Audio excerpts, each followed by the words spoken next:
I got some good news for you. Maybe you were meant to find love. So this video blew up. This video right here, I was not expecting that because this is the second channel and I just yap about whatever I'm thinking about in a current moment. But I did, and I feel as though a lot of people took the message in that video who shouldn't have maybe taken in that message as a way to justify never seeking out a relationship again.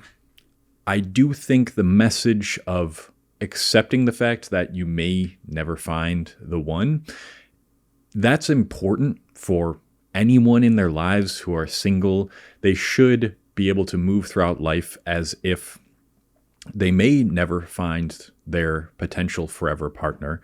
I think it's important and it's very cathartic to reach that level of acceptance, but it doesn't necessarily mean that you're never meant to find love. And if you take that video too literally, well, I think that could lead some people who watch that video to never pursue it just because of what I said. And I don't like, that doesn't sit well with me. And there's just a few things you need to identify and be more rational and logic about. And these are things that I wish I would have identified earlier on, because I had a decade of relationship experience. And this is why you should listen to what I'm saying. I had a decade of relationship experience before my current relationship that I'm in, and that relationship ended up in marriage. So now I'm happily married. And now that the credibility is out of the way, two things I really want to quickly get out of the way before we get into the deeper identification is, yes, it could just be a numbers game. It could be that you've only gone on a few dates, and a few dates is maybe not enough to gauge like what you're trying to get out of a relationship. It's not enough to understand who you're attracted to, and maybe you just don't have enough experience to be able to discern what it's actually like being in a relationship and what you want from your partner. And the second thing is maybe you're just too young. Like, I feel like there's a small subset of people who watch that video who are like ages, let's say 13 to 18 or 20 or whatever. And it's like, at that point, you haven't had enough life experience to decide, oh, I'm never going to find love. Like, you're too young to decide that, okay? Despite the way the world is going and how dating is very difficult, more difficult now, the dating market is very skewed. Like, you're still just too young to decide that and then just give up on dating completely. So now that we got that out of the way, let's go into what I realized as I went through my relationships. And I want you to approach this and listen to my words as if I was a friend of yours giving you tough love, because I might say some things that trigger you a little bit. And I don't know you. I'm going to make potential assumptions about you, but don't try not to get super triggered or super mad at what I'm about to say. Just see it as a friend giving you tough love. What it really comes down to is, like I said, identifying patterns in your relationships that eventually lead to you guys breaking up.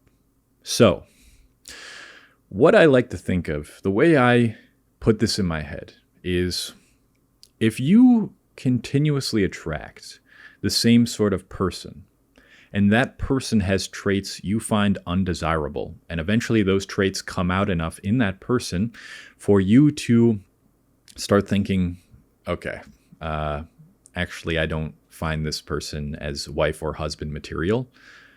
Well, that is a bit of a reflection of you, of what you can tolerate, yes, but also it says a bit about where you're looking for a relationship. It says a bit about what you tolerate in the beginning versus, oh, all these things start coming up about this person and I don't really like what they do.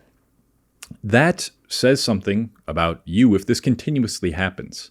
And if it continuously happens the same way, and then eventually that leads to the relationship dying out, well, that's when you really have to take a step back and ask yourself, like, what is it about current me that goes after this type of person and attracts this type of person. So for me, right, I had a pattern of myself actually when I communicated with the person in the relationship. And one of the biggest things was I played the victim a lot, and I wasn't able to communicate how I was feeling as well. And I feel like, I did some gaslighting in previous relationships, and I would like blame it on my partner, and I wouldn't take as much accountability for my emotions, and I would blame it on external circumstances. So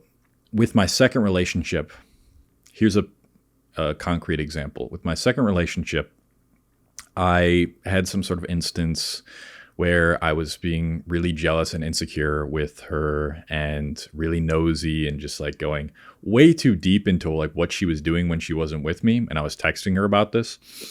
And I said to her, the reason I'm like this is because my first girlfriend cheated on me so many times. And, that has led me to really be insecure and I need you to communicate to me better, like where you are and what you're doing all the time. Basically, that's not exactly what I said. And I thought that was like a her problem. And a lot of this is contextual. Like, sure, maybe she could have been a little bit better at communicating where she was, but she did communicate where she was and who she was with, and it was the truth. The problem was I couldn't trust her. It was something about me, and it was a huge problem. Me not being able to overcome past traumatic experiences with other women that distorted my worldview and made me think like, oh, every time this girl is not with me, something fishy's going on. And it was like that a bit too in my first relationship where I had trust issues. And eventually those trust issues get to a point, because I can't get through them and I can't communicate them well, they get to a point where your partner gets fed up and is like, I can't take this. Like, I don't think this relationship is going to work out. And then the relationship fizzles out. You guys break up. That was a pattern. That was basically all me. That I knew, like, I have to take accountability despite what people have done to me in the past. It's up to me to figure out how to move on from past really terribly emotionally negative experiences. And in my next relationship, that's what I had to think about was, this is probably going to come up every once in a while. So how do I get better at communicating when I feel a little insecure and doing it in a way that is emotionally mature? So that's what I did with who is my wife now. Now, instead of like accusing her, being very accusatory like I was in previous relationships, I instead just say, hey, I'm feeling a bit anxious about there being a lack of understanding here regarding where you are or what you're doing. And I would love to get some confirmation that everything is okay. Something like that, right? And if, your partner isn't willing to communicate that or gets pissed off, again, that could be a sign of like a mismatch of emotional maturity between you and your partner. And if you're the one who's always communicating well, but they can't, again, that's more of their problem than you having a problem. But it's likely, these patterns we have, these patterns that eventually lead to a relationship fizzling out, like they are there. And if you keep seeing that a relationship at the end of all your relationships, it gets to that point where the same thing happens that leads to the relationship ending. You really have to be objective with yourself and be like, okay, what is it about me?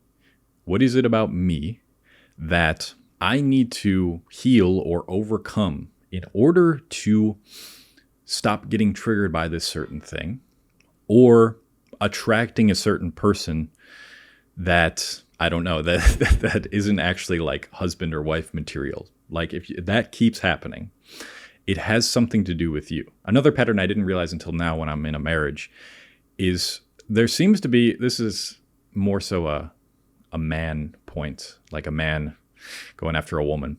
There seems to be a point around 2 to 3 years, where if you're past like the age of 18, well, the woman's going to start thinking, what's the point of this? Like, where are we going? She's going to want more certainty. She's going to want to know, like, is this going to lead to long-lasting relationship? Is this going to lead to marriage?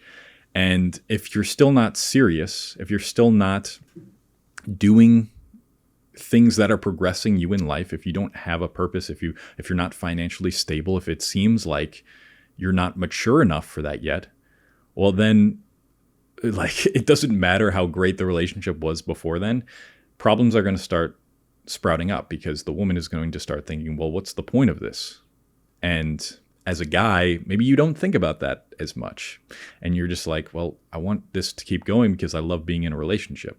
And maybe that isn't just a gender role thing, but I've found in my experience that usually it's the woman who's like, what are we doing here? Like, what's the point of this? And if you get in relationships and then it dies out after 2 to 3 years, well, it's likely because, you're fearing that forever commitment. Like I was in the past. I was definitely fearing it. I didn't feel like I was old enough yet or mature enough yet to be in a marriage. And so if you're wondering why that keeps happening, well, that could be an explanation. I forgot to mention this, is that after my second relationship, after we had broken up, I was pretty certain I was never going to get married. I thought, like, I'm not meant for that. I'm not meant to be with someone forever, to put so much of my focus into someone else and devote myself to someone else. Like, clearly I'm not capable of it. Like, I started convincing myself of that.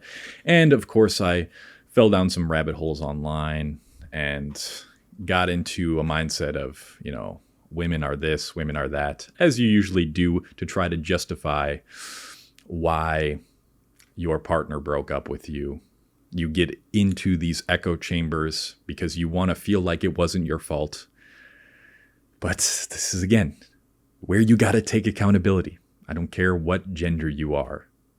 Like, why do patterns keep showing up in the people you pursue? If they keep acting the same way towards you, if they keep ending it, or you end it, and it ends in the same sort of way every time, the same sort of disagreement, the same sort of awful experience, and it's happened enough times to the point where it is a pattern, why?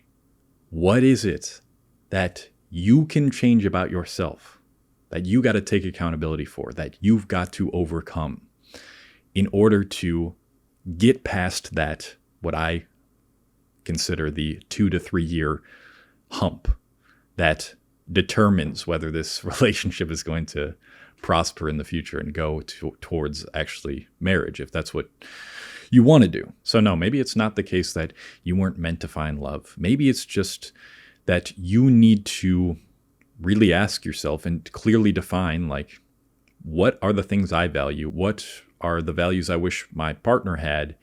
And what is it that I'm doing potentially to make the relationships dry out or die out and eventually lead to it breaking up? And if you can truly objectively look at your situation and progress and overcome those parts of yourself and really actualize yourself and become a better person, you will find that naturally your pursuits go better. If you actually get into a relationship, you find that, oh, this new partner is actually meeting me at the level I'm at. And I don't want to always say, I'm not like suggesting you always attract what you are, because sometimes we just get put in shitty situations and we are with someone we think we know, but we don't actually know them, and they're a liar and they cheat, and maybe that doesn't actually say anything about you and who you attract.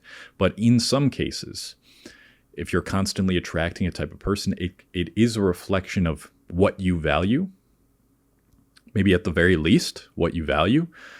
And so you've really got to look at yourself and ask yourself, what is it about me that I can progress so that I can attract a partner who's more aligned with the person I'm trying to become? Or what patterns do I keep repeating within myself that eventually leads to this person wanting to break up with me, or even on like first dates or second dates? Maybe it gets to like the second or third date and then it dries out. Like, okay, why does it always get to that point and then nothing happens after that?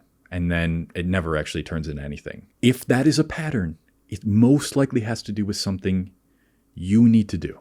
And that means you were meant to find love if you can identify that pattern and overcome it. Modern relationships are hard. I'm going to touch on it a little bit in the novel I'm writing. I'm writing a novel about a 21-year-old who goes through this tragic loss and develops the ability to see into a parallel reality. If you want to get updates as I'm writing that book, which I am right now, you can subscribe to my newsletter, which is linked in the description below. And if you want to join a community where we meet in a video call every week, talking about stuff like this, trying to become better versions of ourselves and identify what's holding us back, you can join my self-mastery school. That's where we're all trying to self-actualize. Great group of people in there. I love being in those calls every weekend. If you want to check that out, link in the description as well. Let me know your thoughts in the comments. I'm very receptive. I don't always get things right in these videos. I'm just speaking off the top of my head. And that's it.